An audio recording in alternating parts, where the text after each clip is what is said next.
Parliament సభ్యులను రద్దు చేయటం అనేది పార్లమెంటరీ చరిత్రలోనే ఎప్పుడు ఇంతవరకు జరగలేదు. అంటే ప్రశ్న అనే దాన్ని అంగీకరించడానికి వీళ్ళు సిద్ధంగా లేరు.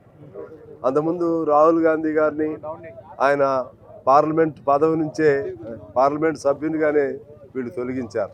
అదే పద్ధతిలో మొన్న పశ్చిమ బెంగాల్ నుంచి తృణమూల్ కాంగ్రెస్ అభ్యర్థిని పార్లమెంట్ సభ్యురాలు ఇటువంటి ప్రశ్న వేస్తే ఎటువంటి ముందు షోకాజ్ లాంటివి కూడా లేకుండా నిర్ద్వందంగా ఆమెను తొలగించారు. ఇలా చూస్తూ ఉంటే ఈ దేశంలో ప్రజాస్వామ్యం అనేది కనుమరుగైపోయింది. ప్రజాస్వామ్య ముసుగులో నియంతృత్వం, నిరంకుశత్వం అనేది తాండవం చేస్తున్నాయి, పాలన చేస్తూ ఉన్నాయి. ఇవాళ అమిత్ షా అలాగే నరేంద్ర మోడీ ఈ జోడీ హిట్లరు, ముస్సోలినీని తలపిస్తూ ఉన్నారు. వాళ్ళిద్దరికి నకలుగా వీళ్ళిద్దరూ, వాళ్ళేం వేరు దేశాలైనా ఇద్దరు భావజాలం ఒకటే.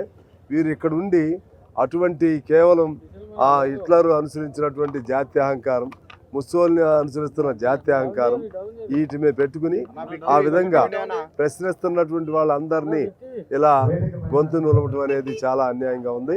ఇది ప్రజలు ఎప్పుడు పాపం పండాలి, ఇంకా 100 తప్పులు శిశుపాలుకి లెక్క వచ్చినట్టుగా ప్రజలు మీ తప్పులన్నీ కూడా చూస్తున్నారు. ఖచ్చితంగా మీకు తగిన గుణపాఠం చెప్తారు. ఇవాళ అడిగే రీజన్ ఏంటి? వాళ్ళు అసలు అందులో బాంబులు వేసిన వాళ్ళు ఎవరు?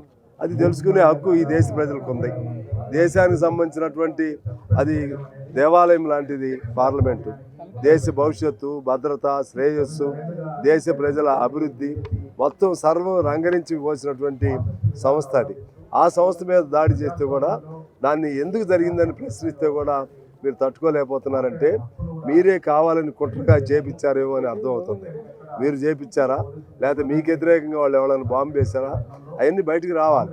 ఈ ముసుగులో ప్రజా వ్యతిరేక చట్టాలు మీరు పాస్ చేయించుకుంటున్నారు. ఇది ఎక్కడ ప్రజాస్వామ్యం?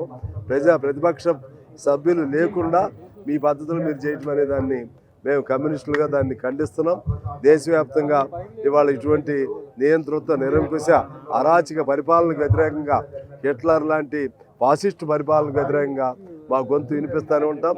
ప్రజలను సమాయత్తం చేస్తాం. ఇవాళ రేపు అనేది కాదు, ఏనాటికైనా సరే మిమ్మల్ని ఈ భారతదేశ పాలక వర్గం నుంచి తొలగించి మీరు చేసిన తప్పులన్నింటినీ వాళ్ళని రేపు రానున్నటువంటి రోజుల్లో తప్పులకి ప్రతిఫలంగా మిమ్మల్ని జైలులో పెట్టిన రోజు కూడా వస్తుందని చెప్పి మోడీకి, అమిత్ షాకి నేను హెచ్చరిస్తాను.